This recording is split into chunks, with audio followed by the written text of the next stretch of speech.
The first Democratic presidential debates of the 2020 campaign begin tomorrow. 20 candidates will pack the stage in South Florida across 2 nights. With so many candidates in one place, we wanted to see what Democratic voters in a nearby state are thinking. In our original series, 3 Meals, CBS News contributor Steve Inskeep visited 3 South Carolina cities to talk with voters over breakfast, lunch, and dinner. We'll do this once a month around the country during the campaign. Steve also hosts NPR's Morning Edition. And up first, Steve, where did you start your trip? Well, we started in Charleston, which is one of the state's largest cities. Now, South Carolina is one of the early primary states. That's why it's good to go there. It's heavily Republican, but Democrats have a voice in that primary. So we took a road trip, and over 3 meals in one day, people told us what issues are most important in their lives. We had breakfast at 7:30. Hi there, ma'am. There you go. At the Marina Variety Store restaurant.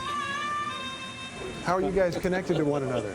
We're married. She's our niece. Doug Warner is a veteran whose job now is promoting this growing city. The concerns I have here are concerns that spin off of success. He wants better roads and schools to serve big new employers like Boeing. The other, of course, is sea level rise, right? We're not below sea level like New Orleans, but we're low. That's why they call it the low country. Do people get climate change around here? Charleston's pretty progressive. And he'd like a progressive president. But I want somebody that can win against Donald Trump.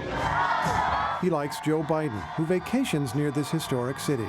In South Carolina, people live surrounded by the past. Out here in Charleston Harbor is Fort Sumter, where the Civil War started in 1861. A little bit inland is a former slave mart that's now a museum, and the Black Church, where a white man opened fire in 2015, killing 9 people. Today, South Carolina's substantial black population is a significant part of the Democratic Party vote. At Hannibal's Kitchen, Tamara and Calvin Baxter say they love the historic district. When I'm down there, I feel inspired. You feel inspired because, wow, people came up from slavery. Yeah, like this is my people. We built a lot of things around here. But the Baxters sense a city and nation divided. Racial divide, the economic divide. No one is really trying to come together to make the country one. Now this drive out of Charleston is taking us out of the low country by the coast and away from one of the richest parts of South Carolina. Our next destination is in one of the poorest counties in this state, where we're going to Orangeburg, South Carolina for lunch. At Antley's Barbecue in this old farm town, we met a family who had just come from a funeral. Shirley B. Caldwell grew up nearby, picking cotton. I picked literally, went in the cotton field, picked cotton. That was our way of making a living. I never knew this. Her son Todd now works for a bank. What's the economy like around here? The economy is not the richest. And for that reason, Jaquetta Chapman is interested in Democrat Elizabeth Warren. I love the fact that she is an advocate for eliminating student loans. I didn't come from a family with, lots of money that could just pay for my college education. She's a teacher, still paying her student loans while supporting college for her son.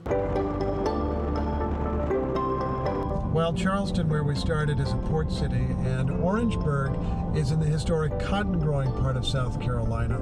Spartanburg, where we're headed now through slow traffic, is historically a textile city. Turn right onto Wildway Drive. It's attracted new industries like BMW, alongside older businesses like the Beacon Drive-In. CBS in the house. Give me a cheeseburger with egg. Owner Steve Duncan has all the customers he can handle. It's kind of hard not to make money right now, in my opinion. What you gonna have? Yet Faye and John Smith are troubled by the direction of the country. Do you want someone to just steady the ship, or do you want someone to make a big change? I would like to see one that make a big change. And I like Cory Booker. America, we know our history. I just see a lot of Obama in here when Obama was campaigning. Distaste for President Trump causes her to rule out the Democratic women who are running. Hillary came so close. I don't think the country's ready for a female. Now that's a remarkable thing. We've had a black president, but you think America's still not ready for a woman? I don't think we're ready for a female. So Democratic voters in this Republican state know they have one shot to influence the election. It is in the primary, and some want to be sure that they take that shot on a candidate who can win.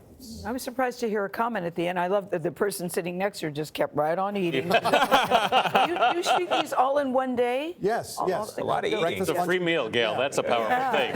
Yeah. But it was interesting to hear the variety of opinions, too. Yeah. There's a lot of different people who are curious about different candidates, but they really are focused on defeating President Trump. We should remember, very conservative state, gonna vote Republican in the fall, but in the primary, this subset of people who are Democrats can have a big impact. Did you have a favorite meal down there in South Carolina? Oh, my gosh, the shark nuggets at the one restaurant. Shark nuggets. Wow. Yes. I don't know that it's my favorite thing that I've ever eaten, but it was notable. interesting. You popped a few in your mouth. I appreciate that. All right, I'll take the recommendation. Steve Inskeep, thank you very much.